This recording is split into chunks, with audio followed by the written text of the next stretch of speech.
In this video, I use modern AI tools to recreate New York City on the day World War II ended, August 14th, 1945, VJ Day. What you're seeing is an AI-generated interpretation of this historic celebration, designed to help us imagine how it felt to be there. It's August 14th, 1945, a warm summer afternoon in New York City. The air feels different today, charged with something the city hasn't felt in 4 long years. At 7:03 p.m., the news flashes across Times Square. The war has ended. After years of waiting, worrying, and hoping, peace has finally arrived. Within minutes, the streets transform. People pour out of apartment buildings, offices, shops, and subway stations. They rush toward Times Square, toward each other, toward this moment they've dreamed about for so long. This is the story of one extraordinary day, when an entire city stopped everything to celebrate together. A day when strangers embraced like family, when ticker tape fell like snow in August, when the sounds of joy echoed through every borough. This is New York City on the day the world found peace again. The transformation happens almost instantly. One moment, people are going about their usual routines, riding the subway, walking home from work, running errands. The next moment, everything changes. Times Square becomes the heart of it all. Thousands of people flood into the intersection, then tens of thousands, then hundreds of thousands. The crowd grows so thick you can barely see the asphalt beneath their feet. Car horns begin honking, not the usual frustrated honking of city traffic, but continuous, joyful blasts. Drivers abandon their vehicles right in the middle of Broadway. People climb onto the hoods and roofs, waving American flags with 48 stars. The elevated train platforms above fill with people looking down at the scene below. Office workers lean out of windows, tearing newspapers and throwing them down in streams. The paper falls like confetti, catching the evening light, covering everything in a gentle snowstorm of newsprint. Church bells ring from every direction. St. Patrick's Cathedral, Trinity Church, countless neighborhood churches joining in a chorus that spreads across Manhattan. In the crowd, you see every emotion at once. There's laughter, loud, unrestricted, the kind that comes from deep relief. There's dancing, sailors spinning women in summer dresses, couples swaying right there on the sidewalk, children hopping with excitement. And there are tears, quiet tears streaming down weathered faces.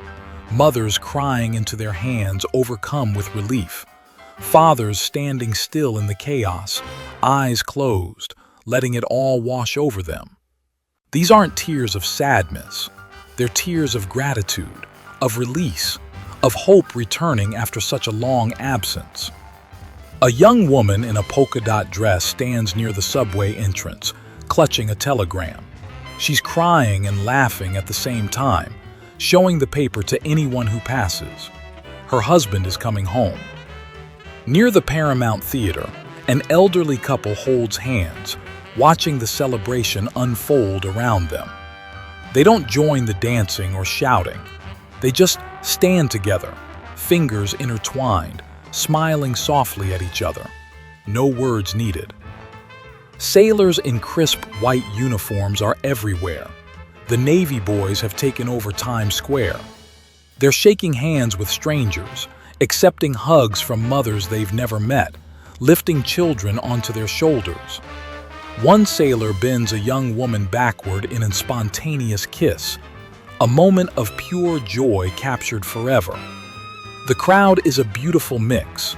Factory workers still in their overalls, businessmen who've loosened their ties, women in their best hats, teenagers who've run here straight from the soda fountain. The noise is extraordinary, a roar of human happiness that you can feel in your chest. Thousands of voices blend together, some singing the national anthem, some shouting in pure excitement, some calling out to friends across the crowd. It's over! It's really over! Peace! Peace at last! The boys are coming home! The ship horns from the harbor add their deep bass notes to the symphony. Factory whistles join in. Someone has brought a trumpet and plays jazz notes that float above the crowd. A group near Duffy Square has started singing "God Bless America," and the song spreads outward like ripples in water until hundreds are singing together.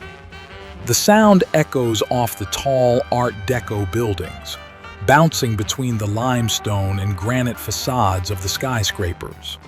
The Empire State Building stands tall in the distance, its spire glowing against the darkening sky.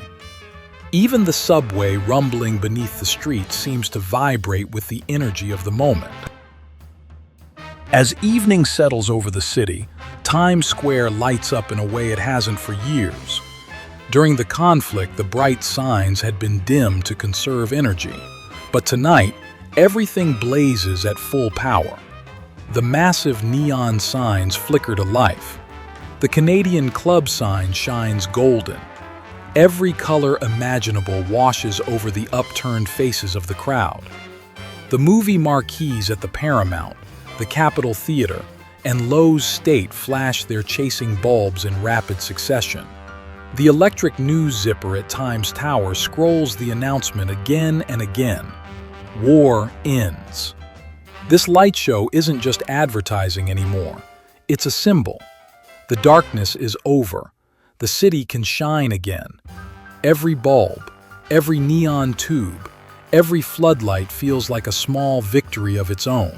People stand beneath these lights, bathed in red and blue and yellow, their faces reflecting the colors of celebration. Throughout the city, quieter celebrations unfold alongside the Times Square spectacle. In Little Italy, families pour out onto fire escapes and stoops. Someone brings out an accordion. Tables appear on the sidewalk, covered with whatever food people can spare.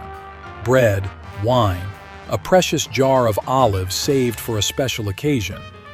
Neighbors who've known each other for decades embrace like they're meeting for the first time.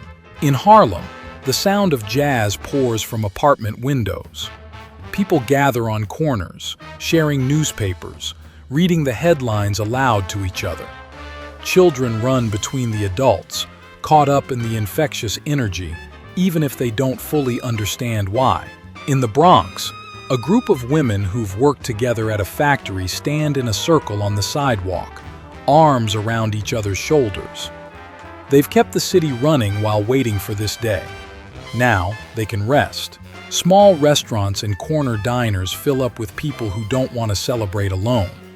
Strangers sit at the same counter, buying each other coffee, sharing stories, making connections that will last long after this night ends. As night falls completely, the celebration doesn't slow down. If anything, it intensifies.